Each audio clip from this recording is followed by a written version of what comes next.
It is the 16th of February, and it was funny, but collectively I think several of us yesterday felt spring had arrived. The temperature now has risen to where the median feels much closer to the 50s. And those handful of days we had that were very gray and cloudy, there was a local weatherman who tweeted out a chyron, and the chyron had a picture of clouds with a bolt, or maybe just raindrops, clouds on a sun for partly cloudy and sunny, and three numbers, and it was the number of days of cloudy days, partly cloudy days, or sunny days was the statistic that he had just put out on Twitter. And he wrote, does it feel like it's been a lot of gray days lately? Well, you're right. And he set out that very basic statistic.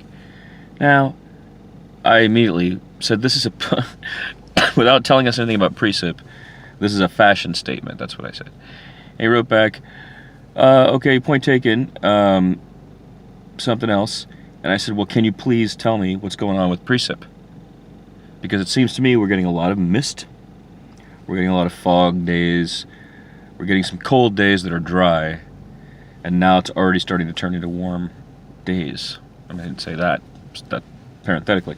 I say to him, do you think I'm being unreasonable? And he wrote back, we are down 2.5 inches, and no, you are not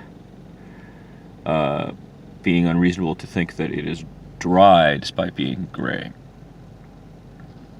So affirmation was nice, but more importantly, we've been observing it here in the RPRZ, if you tag along, and we've also seen it coming, I think, because now there's a very clear image to me of this ecosystem between one set of, shall we call it, pre-El Nino, the year before, El Nino year, the now thing they're calling the La Nina year, and then 1 year after.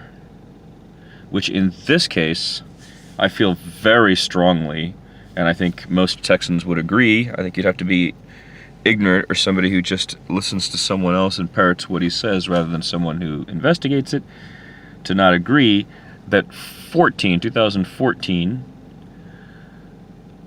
was the pre-El Nino year, 2015 was the El Nino year, 2016 the La Nina year, 2017 last year, the year after.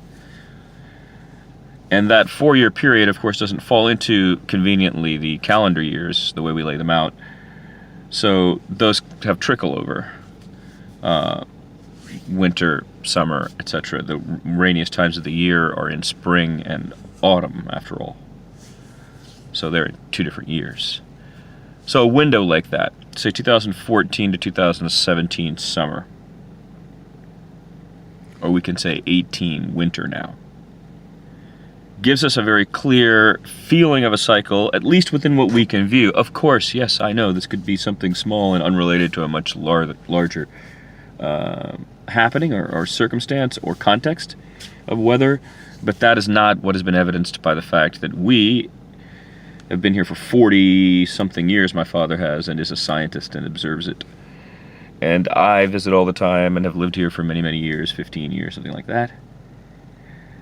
And so it's meant to create a point upon which we can agree, not a point upon which to debate.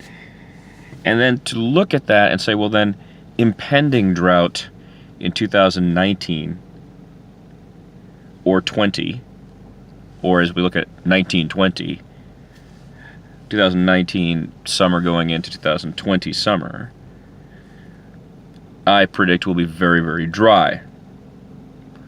And I've said as much over the last 3 years. Some of it is on video here in this documentation we're doing of this field. But I think evidence of that is events like what just passed. A bunch of gray days, cold, even in some cases in gray, warm in some cases in gray, humid in one case in gray, but no precip, no real rain. I'm MTK. This is the RPRZ.